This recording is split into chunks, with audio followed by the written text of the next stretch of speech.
Welcome back. Saraswati భూముల విషయంలో యాజమాన్యం తమకు న్యాయం చేయాలని కోరుతూ బాధిత రైతులు జగన్ నివాసం ముందు ఆందోళనకు దిగారు. ఒక్కసారిగా వందలాది మంది జగన్ నివాసానికి రావడంతో ఉద్రిక్త వాతావరణం ఏర్పడింది. పోలీసులు వచ్చి వారిని సముదాయించి పంపించేశారు. ఆ తర్వాత రైతులు ఏపీ సీఎం చంద్రబాబును కలిసేందుకు లేక్ వ్యూకు వెళ్లారు.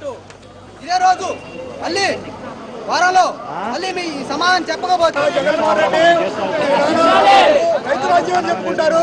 రైతు రాజ్యం అంటే దోపిడీలు చేయడం, దొంగతనాలు చేయడం, భూములు కాజేయడం అని నేను అడుగుతా ఉన్నాను. ఆ చెమ్మేపల్లి గ్రామానికి వచ్చి ఉంటే బాంబులు కప్పులు తీసి కిరోసిన్ పోసి పెట్రోల్ పోసి తగలబెట్టడానికి సిద్ధపడతారా అని అడుగుతా ఉన్నా.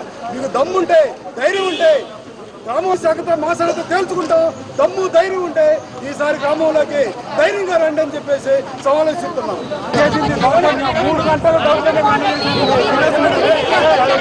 మాకు 2007లో మా పొలాన్ని చాలా తక్కువ రేటుకి, మార్కెట్ కన్నా తక్కువ రేటుకి ఆ రోజు కొనుగోలు చేసి మీకు ఉపాధి కల్పిస్తాం, మీ ఊరిని దత్తత తీసుకొని బాగు చేస్తాం, మీకు బళ్ళు కట్టిస్తామని చెప్పి ఇప్పటికీ 8 సంవత్సరాలైంది. ఇంతవరకు వాళ్ళు మొదలు పెట్టలేదు.